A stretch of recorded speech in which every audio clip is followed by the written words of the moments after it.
कश्मीर में बड़े पैमाने पे सिक्योरिटी फोर्सेस दाखिल होना शुरू हो गई हैं। उनकी वीडियोस आ रही हैं और वीडियोस के ऊपर जो लोग तबसरा कर रहे हैं वो तो मैं यहाँ बयान भी नहीं कर सकता। तो कश्मीरियों के अंदर एक नफरत की आग लगाई जा रही है। आपको याद होगा ये जो कश्मीर से रिलेटेड अकाउंट्स हैं वो स्टेटमेंट निकाल कर चला भी रहे हैं और उसको बता भी रहे हैं कि मोहसिन नकवी ने डी चौक में 2024 में जब नवंबर में एहतजाज हो रहा था तो मोहसिन नकवी ने बतौर वजीर दाखिला डी चौक में खड़े होकर ये कहा था कि कश्मीरी जो हैं वो पाकिस्तान के आईनी शहरी नहीं हैं। अगर वो एहतजाज में आए तो ये रियासत पाकिस्तान पर हमला तस्वुर होगा और दहशतगर्दी की FIR काटी जाएंगी। अब पाकिस्तानी फोर्सेस जो है वो उस वक्त आज़ाद कश्मीर में दाखिल की जा रही हैं जिस वक्त आज़ाद कश्मीर के शहरी अपने बुनियादी हुकूक के लिए, अपने आइनी और कानूनी और जमहूरी हुकूक के लिए, अपने सियासी हुकूक के लिए आवाज़ उठा रहे हैं और पुरअमन एहतजाज करने जा रहे हैं। तो बड़े पैमाने पर फोर्सेस को वहाँ पे दाखिल किया जा रहा है। एक चीज़ नाज़रीन आपको याद रखनी पड़ेगी, मैंने आपको पिछले वीलॉग में भी बताया था।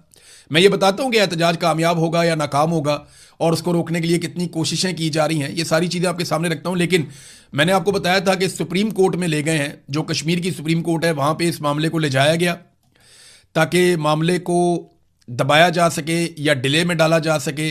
जो एहतजाज की सूरत हाल आज़ाद कश्मीर के हवाले से है, अब उसमें जो सबसे मेन मुतालबा है वो 12 मुहाजिर नशिस्तों का है। मैंने आपको पहले भी बताया था जब पिछली मरतबा यह एहतजाज हो रहा था कि हुकूमत शायद सारा कुछ मान जाए लेकिन ये 12 मुहाजिर नशिस्तों के मामले पे एस्टेब्लिशमेंट नहीं मानेगी, क्योंकि इन्हीं 12 बंदों के जरिए से वो पूरे आज़ाद कश्मीर को हमेशा से कंट्रोल करते आए हैं। आज़ाद कश्मीर में कठपुतली हुकूमतें बनाने के लिए जो सबसे बड़ी चाबी एस्टेब्लिशमेंट के हाथ में है वो ये 12 मुहाजिर नशिस्तें हैं। इनके ज़रिए से वो अपने बंदे लाकर बैठाते हैं और हुकूमत बनाते हैं, हुकूमत गिराते हैं, हुकूमत को कंट्रोल करते हैं, वजारतों को कंट्रोल करते हैं। तो इसमें जो एक मौक़िफ़ है अवामी एक्शन कमेटी का, ज़रा वो भी आप देख लेंगे वो इसके बारे में क्या कहते हैं कि ये नुमाइंदगी है कश्मीर की या सियासी इंजीनियरिंग है। आज़ाद जम्मू कश्मीर के अवाम को यह सवाल ज़रूर पूछना चाहिए कि आखिर 12 मुहाजिर नशिस्तों का मकसद क्या है। अगर ये नशिस्तें वाकई मुहाजिरीन की नुमाइंदगी के लिए हैं तो फिर इनका किरदार रियासत के अवामी मैंडेट को तब्दील करने, हुकूमतें बनाने और गिराने और सियासी सौदेबाजी का मरकज़ क्यों बन जाता है। हकीकत यह है कि ये नशिस्तें आज़ाद कश्मीर के अंदर बसने वाले अवाम के हक के हुक्मरानी पर एक मुस्तकिल सवालिया निशान है। वो लोग जो रियासत की जुग्राफियाई हुदूद से बाहर रहते हैं, जिन पर आज़ाद कश्मीर के कवानीन नाफिज नहीं होते, जो रोज़मर्रा रियासती मसाइल का सामना नहीं करते, उन्हें रियासत के सियासी मुस्तकबिल का फैसला कुन इख्तियार देना जमहूरी असूलों से मुताबिकत नहीं रखता। इन नशिस्तों के जरिए न सिर्फ इंतखाबी अमल को मुतासर किया जाता है बल्कि अवामी मैंडेट को भी कमज़ोर किया जाता है। यही वजह है कि हर इंतखाब के बाद ये नशिस्तें अवामी नुमाइंदगी के बजाय इक़्तिदार की सियासत का हथियार बनती नजर आती हैं। 12 मुहाजिरीन नशिस्तों का खात्मा, इसका मुतालबा किसी फर्द वाहिद, जमात या मुहाजिर बरादरी के खिलाफ नहीं है बल्कि एक गैर फितरी और गैर जमहूरी सियासी बंदोबस्त के खिलाफ है। जो एक सियासी बंदोबस्त किया एस्टेब्लिशमेंट ने वहां पे, ये उसके खिलाफ वो ये कह रहे हैं कि ये हम मुतालबा कर रहे हैं। रियासती शनाख्त अपनी जगह बरकरार रहेगी मगर अवामी मैंडेट पर मुसल्लत एक इजाफी सियासी ढांचे का खात्मा होगा। अच्छा, वो बीच में तजवीज़ भी आई थी कि ठीक है अगर आप चाहते हैं कि एक टोकन नुमाइंदगी रहे मुहाजिरीन की तो वो आप रखें, लेकिन आप इन्हें ना वजारतें देंगे, ना हुकूमत बनाने में, ना हुकूमत गिराने में इनका वोट कंसिडर किया जाएगा। ये एक ज्यादती है जो लगातार होती चली जा रही है। अब सुप्रीम कोर्ट में जो 5 सवालात उठाए, वहां पे देखें ना, सुप्रीम कोर्ट के अंदर सवालात गए हैं ना, 5 सवालात हुकूमत की जानिब से सुप्रीम कोर्ट से उठाए गए हैं जो आज़ाद कश्मीर की सुप्रीम कोर्ट है और ये महाजर नशिस्तों के हवाले से हैं। आप सवालात सुनेंगे आपको आइडिया हो जाएगा कि ये करने क्या जा रहे हैं और इनकी नीयत क्या है। नंबर 1, क्या इन 12 मुहाजिरीन की नशिस्तों को जो एक्ट 74 आर्टिकल 22 का हिस्सा है, क्या उन्हें बगैर आईनी तरमीम के किसी और तरीके से ऑर्डिनेंस के जरिए या कानून साजी के जरिए या किसी और तरीके से ख़त्म किया जा सकता है? यह सवाल पूछा गया। देखिए, आईनी तरमीम तो मसला ही कोई नहीं है। सारी जमातें इस वक्त एक ब्रिगेडियर के कंट्रोल में, वहां से ऑर्डर आ जाएगा और फौरी तौर पे आईनी तरमीम हो जाएगी। यहां पाकिस्तान में हमने आईनी तरमीम होती हुई नहीं देखी, तो ये तो 10 मिनट का काम है। अगर नशिस्तें खत्म होनी हो 10 मिनट के अंदर हो जाएंगी, पहला सवाल। दूसरा, मौजूदा असम्बली जो तकरीबन अपनी आईनी मुद्दत पूरी कर चुकी है और एक ऐसे लम्हे जब इंतखाबात होने वाले हैं, क्या वो आइन के अंदर इतनी बड़ी तब्दीली करने के मजाज हैं? ये सवाल पूछा कि आईनी मुद्दत ही पूरी कर दी है हमारी असेंबली में। उन्होंने ये सवाल पूछा सुप्रीम कोर्ट से कि हमारी असेंबली तो तकरीबन पूरी हो गई है, तो क्या हम एक और आईनी तरमीम कर सकते हैं? जनाब, आप अपनी मुद्दत के आखिरी दिन भी, जब तक आपकी हुकूमत बैठी है, जब तक आपकी कैबिनेट बैठी है, आप पूरे मुल्क के फैसले कर रहे हैं, एक आईनी तरमीम आप नहीं कर सकते। तो जब तक आपकी हुकूमत बैठी है, आप आईनी तरमीम आखिरी दिन तक कर सकते हैं, करना चाहें तो। एक और बड़ा दिलचस्प सवाल उन्होंने पूछा सुप्रीम कोर्ट से कि ताकत, धमकी या एहतजाज के जरिए हुकूमत को ऐसी तब्दीली करने पर मजबूर करना, क्या वो आइन के मुताबिक है या आइन को कमजोर करने के मुतरादिफ है? यानी ताकत के जरिए क्या मतलब है? अवाम की एक ख्वाहिश है, अवाम एहतजाज के जरिए आपको बता रही है भाई अवाम की तो ताकत होती है, इक्तदार तो अवाम का है, वो तो आपको अमानतन मिला है, तो अवाम जो फैसला करेंगे आपको वो करना पड़ेगा। अच्छा, चौथा उन्होंने सवाल किया सुप्रीम कोर्ट से। अच्छा, ये सवालात इसलिए किए हैं ताकि सुप्रीम कोर्ट सबको बुलाए। सुप्रीम कोर्ट ने वैसे बुला लिया है और पार्टी बना दिया है सबको, और सबको कॉल कर लिया कि आ जाए, बैठ के बात करते हैं। अब सुप्रीम कोर्ट ये कहेगी जनाब कि हमें बहुत लंबा टाइम चाहिए इसको डिस्कस करने के लिए, आप अपना एहतजाज मुआखर कर लें। तो क्या अवामी एक्शन कमेटी 9 जून का अपना एहतजाज मुआखर कर सकती है?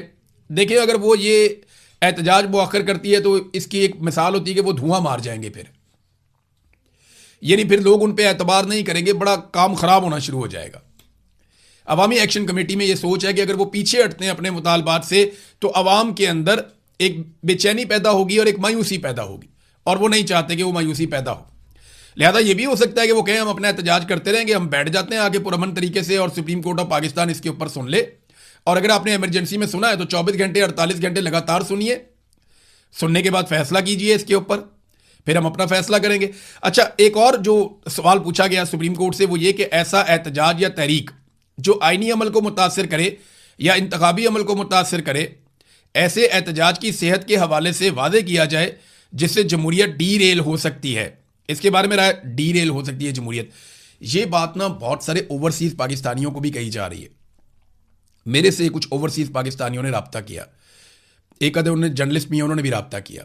उन लोगों ने कहा जी वहाँ पे कश्मीर में इमरजेंसी लगा दी जाएगी और हम सबको आवाज़ उठानी चाहिए कि 9 जून का एहतजाज मुआखिर कर दिया जाए, क्योंकि इस बात का बड़ा ख़तरा है कि जनाब कश्मीर के अंदर इमरजेंसी लगा दी जाएगी। मैंने एक सादा सवाल किया, मैंने कहा आज कश्मीर में किसकी हुकूमत है? तो उन्होंने कहा जी आपको तो पता ही है। मैंने कहा नहीं, मुझे नाम बताएं किसकी हुकूमत है।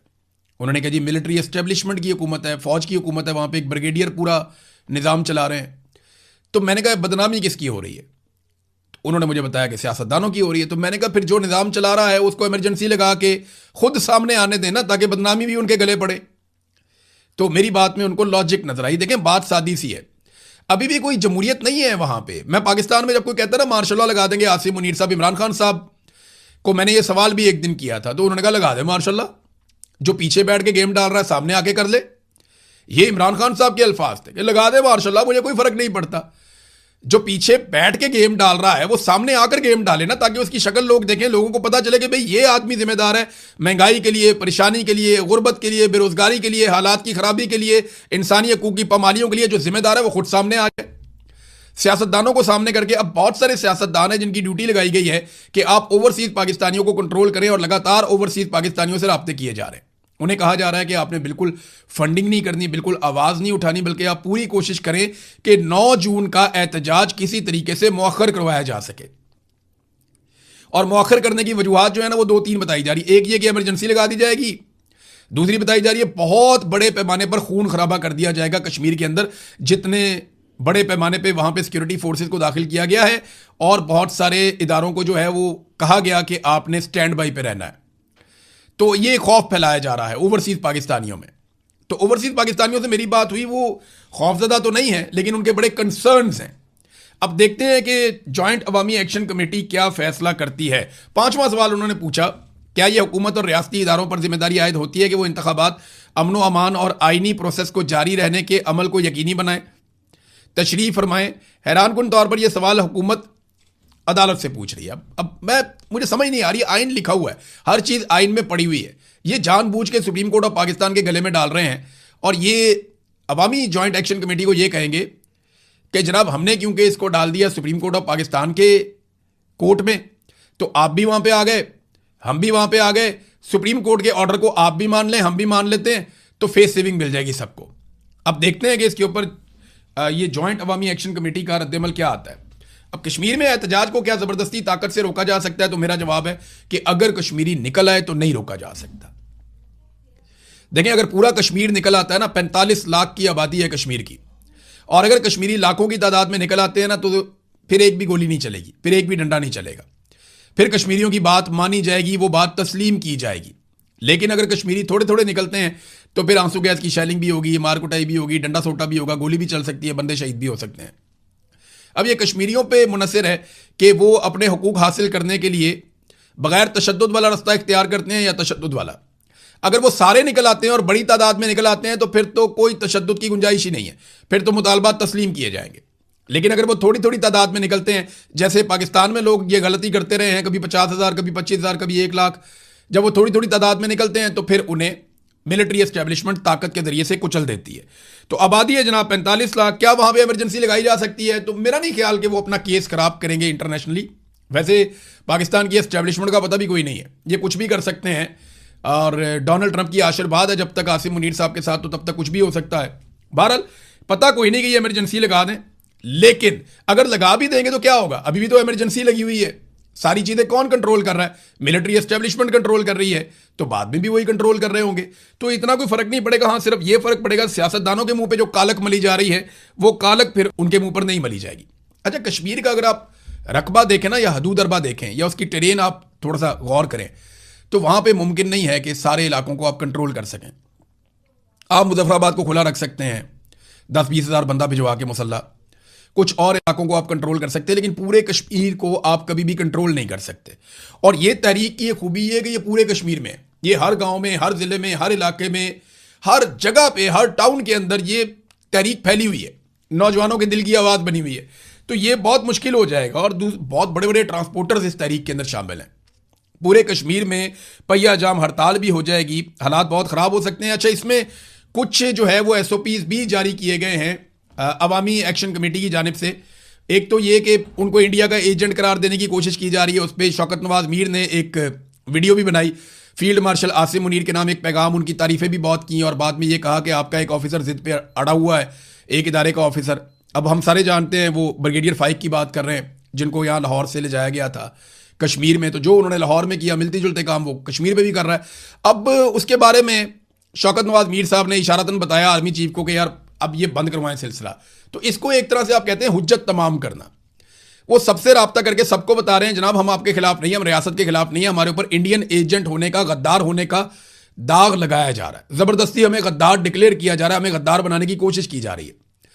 तो आसिम मुनीर के नाम एक पैगाम भी जारी किया शौकत नवाज मीर ने। अब बाकी लोगों के बारे में भी करेंगे। मुझे इत्तला मिली है कि शायद यूनाइटेड नेशन के बारे में भी एक पैगाम कश्मीरी क़यादत जारी कर सकती है। अब नाज़रीन, अवामी एक्शन कमेटी ने जो अहकामात दिए हैं, ज़रा मैं आपके सामने रख दूं एहतजाज के हवाले से। 9 जून लॉन्ग मार्च की तैयारी के लिए ज़रूरी सामान कौन कौन सा लेकर आना है वो बता रहे हैं। मोबाइल फ़ोन और उसका चार्जर, रुमाल, मिसवाक, फर्स्ट एड बैंड, यानी जो पट्टी वगैरह करनी हो चोट लग जाए, ज़रूरी अद्वियात, छतरी, गाड़ी के लिए मुनासिब पेट्रोल ईंधन, गर्म जराबें, शॉल या गर्म चादर, तरपाल, रस्सी, जैकेट या गर्म कपड़े, मफलर, पावर बैंक, पीने का पानी, हल्की फुल्की खुराक। और खुसूसी हदायत ये की गई है मौसम के हवाले से, और अपने साथियों का भी आप ख्याल रखें और ज़रूरियात के मुताबिक अपना सामान अपने साथ रखें, मुनज़्ज़म रहें, और कामयाब लॉन्ग मार्च के लिए ज़बरदस्त तैयारी ज़रूरी है। दूसरा, आज़ाद कश्मीर जॉइंट अवामी एक्शन कमेटी ने एहतजाज के लिए SOPs भी जारी कर दिए। SOPs क्या है? कमेटी के मुताबिक किसी भी शख्स को चेहरा ढांपने की, नकाब पहनने की या मास्क इस्तेमाल करने की इजाज़त नहीं होगी। इस तरह कोई भी फर्द अपने साथ किसी किस्म का असलहा नहीं ला सकेगा। एलामिया में कहा गया कि किसी इदारे, सियासी जमात, शख्सियत या रियासत के खिलाफ नफरत अंगेज गुफ्तगू की इजाज़त नहीं होगी। एहतजाज में शामिल अवामी एक्शन कमेटी की मुख्तलिफ टीमें तमाम गाड़ियों का बाकायदा रिकॉर्ड मुरतब करेंगी, जबकि जारी करदा ज़ाब्ता अखलाक की खिलाफ वर्जी करने वाले अफराद को फौरी तौर पर एहतजाज से निकाल दिया जाएगा। हर शख्स अपने साथ अपना शनाख्ती कार्ड रखेगा।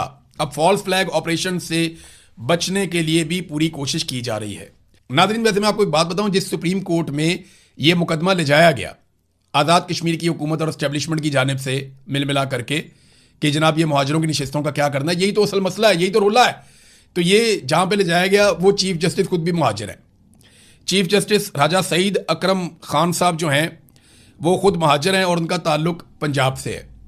अब एक मुहाजिर के सामने आप मुहाजिर नशिस्तों के खिलाफ लेकर चले गए हैं। बहरहाल सुप्रीम कोर्ट से तो उम्मीद यही रहती है कि वो इंसाफ करेगी, लेकिन पाकिस्तान में जैसे अदलिया को कंट्रोल किया गया है, इंसाफ तो नापैद ही हो गया। अब तक के लिए इतना ही। अपना ख्याल रखिएगा, अपने इस चैनल का भी। अल्लाह हाफिज़।